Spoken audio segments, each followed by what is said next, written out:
All right, here we go for section 6.3, vectors in a plane. So today we're going to talk about a topic that you are probably not that familiar with, and it's going to maintain for the rest of the chapter, and the new topic is vectors. All right, and so when you think about vectors, vectors are still measured in the coordinate plane, the xy axis, but they are unlike anything we've seen before, because the important part to a vector is its direction and its distance. Its location has no meaning. All right, the actual space that it's located doesn't matter. It matters how long is it, and it matters what direction it's pointing. And as long as those are the same, then the actual location doesn't matter. So here's a little bit of obviously the shortest definition, for a vector is a directed line segment. All right, the direction matters and the distance of that segment matters. All right. Every vector is made up of an initial point and a terminal point. And what that means is you have your initial point. That's kind of like your beginning point. If you notice down here, there's a diagram, right? This is a vector right here. This is an example of a vector. It's drawn very similar to a ray if you're familiar with those in geometry, except the direction it's pointing, just like a ray, is very important. So you have your initial point. That's always where you're starting. Notice there's no arrow at the initial point. Your terminal point is where it ends. All right. Now a ray goes on forever. A vector ends right here, but the arrow signifies the direction that this vector is traveling. Because again, direction is one of the two important parts to a vector. All right, so the direction, so now this picture, even though it's not on a coordinate plane, this vector, no matter where I draw it, right, so here's this vector, if I move it down, it's still exactly the same vector, even though it's in the same location, all right, or I'm sorry, it's in a different location. It's the same vector in a different location. They would be considered identical. Anyway, so a key word that we're going to be talking about with vectors is magnitude, and the definition for magnitude is just length. And the way we're going to measure length of a vector uses your distance formula. So you should have seen this earlier in your Algebra 1, your Algebra 2 classes. We will be using that a fair amount this chapter. So some notation. First off, I have this vector right here, vector PQ, the way you would write it, PQ. It's got a little arrow over the top.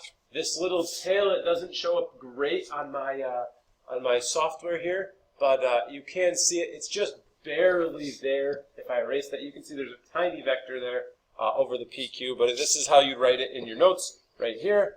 And when you want to talk about the magnitude of a vector, you would put, I call them double absolute value bars is what they look like to me, and that signifies you're going to find the distance between P and Q, and we'll go over that on some future slides.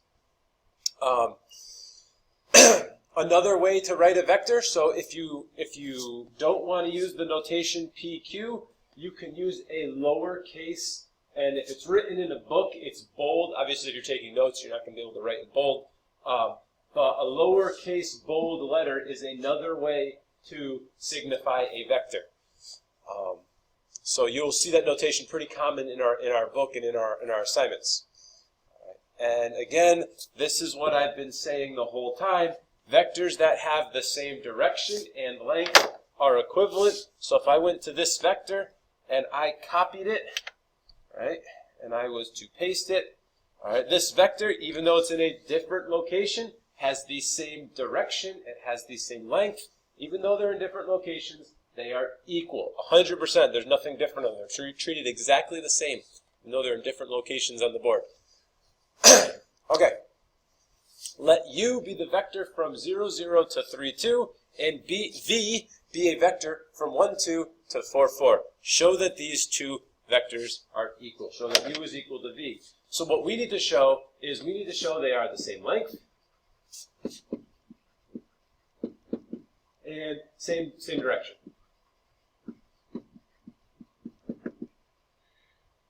All right, so if I'm looking, let's start by actually finding the length of U. So this is a distance formula.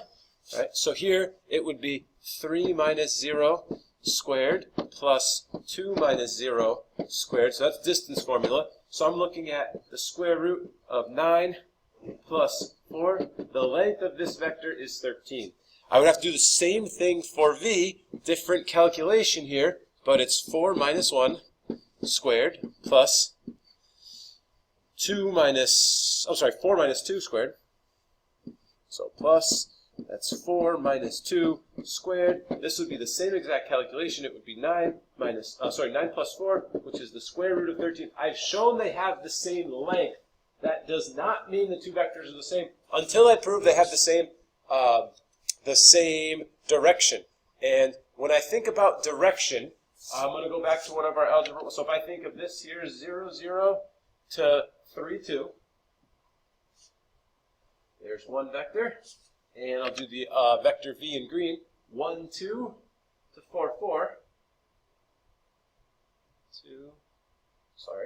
1, 2. Let's back that up. 1, no, let's do that. Try this one more time. Not my day today. There we go. Let's try it again. All right. 3, 2. Now we'll do vector 1, 2 to 4, 4. How are we going to prove that those are traveling in the same direction? And I'm going to go back to our Algebra 1 concepts, and we are going to find the slope of vector u, and we are going to find the slope of vector v. So if I went and found the slope of vector u, that's 2 minus 0 over 3 minus 0.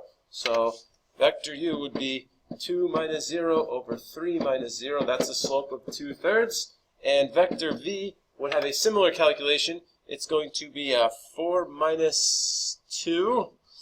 4 minus 2 over 4 minus 1 also comes out to 2/3. Here I would say these vectors have the same slope and the same magnitude, so they are identical. Because again, vectors are defined by their distance and their direction. And we've shown they have the same distance and direction. And if you don't believe me, I could try to be super accurate here and actually draw in a line segment, all right, using the Smart Notebook. So that's a pretty accurate vector. And if I wanted to show that they are exactly equal, if I went right here, I'm connecting the same 2 points.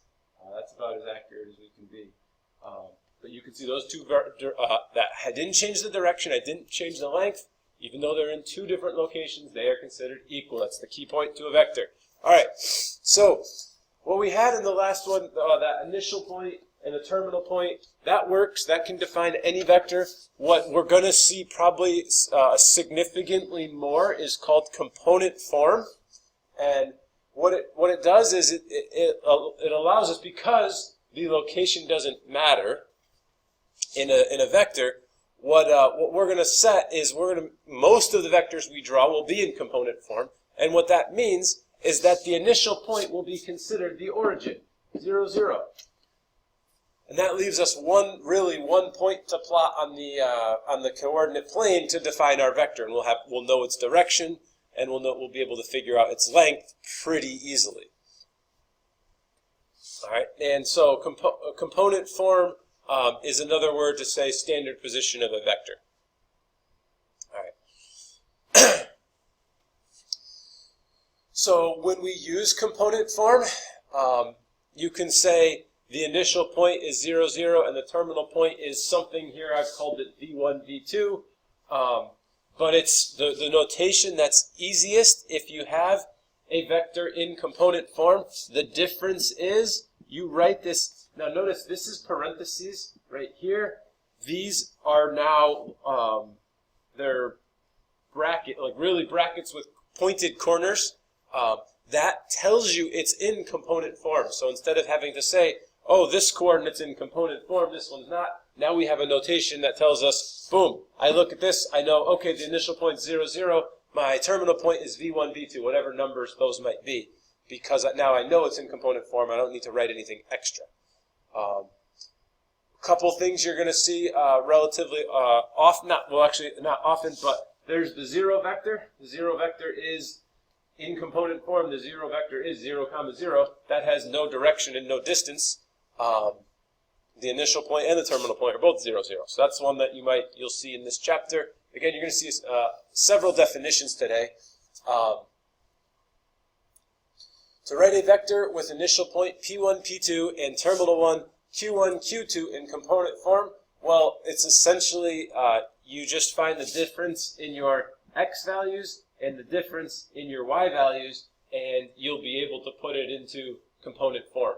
So any vector that, so if I go back to that last slide, all right, right here, putting this into component form, I would just do 4 minus 1, that's 3, and 4 minus 2, that's 2. So this would be 3, 2. That would be component form for that vector. So we'll do some more examples in the future. All right. And the nice part about component form is component form makes it extremely easy to calculate magnitude because one of your coordinates is always 0, 0. So instead of having to write v1 minus 0 squared plus v2 minus 0 squared and then take the square root of all of that, it's a lot easier to just use the magnitude of a component form vector v is a lot simpler. It's a much easier formula. And last but not least, if you have a vector that has a magnitude or a distance of 1, then it is called a unit vector. All right, and that unit vector is probably going to come up. You will hear it quite a bit. And when you think unit vector, I hope you think unit circle. And if you think about the unit circle, right, on a unit circle, the radius was 1. Well, your unit vectors have magnitudes of 1 or distances of 1. All right, so find component form. And all right, so before I go forward, I want to make sure I'm clear on something. When we're talking about component form, order is extremely important because order signifies where your terminal point is and where your initial point is. So if you notice, the order I'm subtracting in is extremely important, and it is going to be terminal minus initial. Terminal point minus initial point. Every single time when you do a component form vector. So when we do this next slide, and I tell you, all right, let's find component form and magnitude of this vector with initial point 4, negative 7, and terminal point 1, 5. When I need to find component form, it is negative 1 minus 4, comma 5 minus negative 7. That's going to get me component form. So the component form of this vector would be negative 5, 12. And if I need to find the magnitude, well, the shortcut for magnitude is really you just square negative 5. You square 12, and you take the square root of the sum. So that's 25 plus 144, the square root of 169, which ends up being 13. That's our magnitude here. So we have magnitude, we have component form, the two separate parts that you need to hopefully easily calculate as we move on in this chapter. All right, we will talk about this slide as we continue into part 2 of this section.